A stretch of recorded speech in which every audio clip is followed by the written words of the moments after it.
Canon, good job so far. Still a few things to clean up, but these cameras definitely do make it a lot more desirable, and I could actually suggest these cameras to people because you're not crippling the 4K features.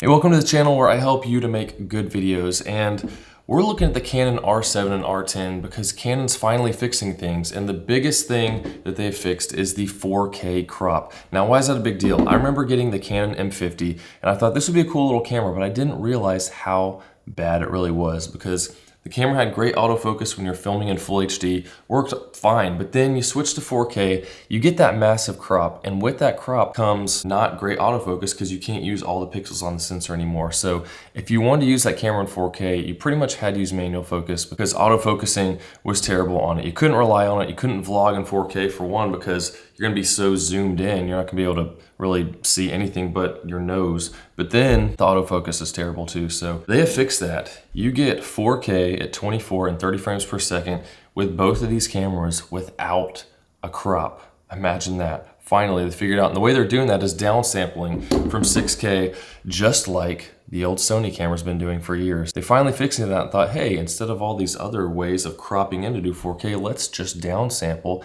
and people don't have to get a whole wide array of lenses, so now we can film wider because we just punched in to even more than the APS-C. So you had the 1.5 and then like another 0.7.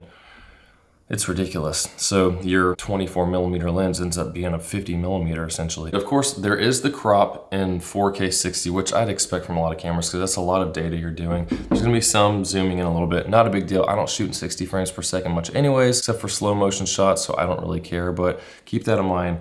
There still is that. The other big thing they fixed with these cameras is the removal of the 30-minute recording limit. Now, Canon has been putting that in their cameras for years. I have a video explaining what that's about in case you have a camera that's happened and you don't know why, but a short version of that is because of old tax laws in Europe, which don't even apply anymore. Sony, Panasonic, they've done away with the recording limits for years now, and Canon is finally catching up and taking those out of their cameras, so the thing's gonna last as long as your battery lasts, or as long as your memory card lasts, or until the camera starts overheating, depending on what recording setting you're using. So that's two of the main things that Canon has done with these cameras. It has made me appreciate them a little bit more and not crippling those video features, but there are still a couple things that just irritate me that Canon does. And one is the lack of being able to change metering modes when you're in video. So I'm in there trying to figure out how do I do this metering mode because I don't use Canon cameras a lot. I've got all Sony stuff now. To come to find out, I have to switch to picture mode to go to spot metering, which is what I usually use on my camera because I like to put the spot on whatever I want to make sure is not overexposed and get it exposed how I want. You can't do that on this. You just have the evaluative metering all the time when you're in video mode. So I'd have to switch over to picture, make sure all the settings are the same, check and see the exposure, switch back, and that's just frustrating. Why can't we have metering modes in video? You can use zebras. I just don't like zebras that much. So if you don't know, zebras are little hash lines you can put on and change the settings depending on if it's at the maximum exposure, overexposed, or maybe a little under where those pop up. That is a workaround, but I just don't like zebras that much. But then you've got the RF mount on these. So Canon, originally you have EF mount with all the DSLRs. That's what they did. Then came the Canon M50 and you have the M mount, and there's like no good lenses for that. There's a couple Sigma primes, I think, that are okay, but you gotta use adapters, and the autofocus already stinks on it, so then now we have adapters with other lenses, and the autofocus is even worse. I've done lots of tests with it, tried different lenses, and just was not happy.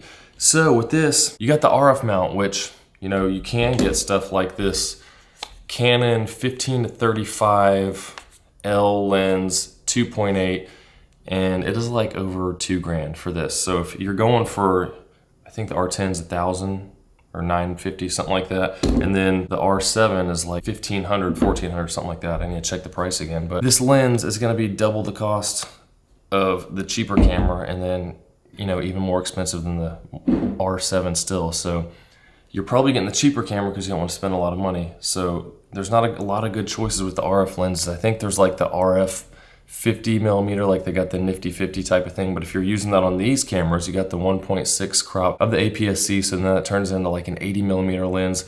So then you got to go even wider, like a 35, but that one's not as cheap as the 50, and you have limited options. But you have all the great EF lenses that Canon has, and you can use those on this with an adapter, which I got this when I was using the camera, and I must say this thing's actually pretty cool because this has a control ring around it. A lot of these Canon RF lenses have a control ring, so you've got zoom here, focus, and then a control ring on the end, and you can program stuff to that. So what I've been doing was, there's not a whole lot of dials. I'd have aperture on the back, shutter speed here, and instead of clicking for ISO, I turn this into ISO so I can just adjust it there. And you can also choose to lock the controls when you're recording so then you don't accidentally change that. So you can use these adapters. Maybe I should take that off.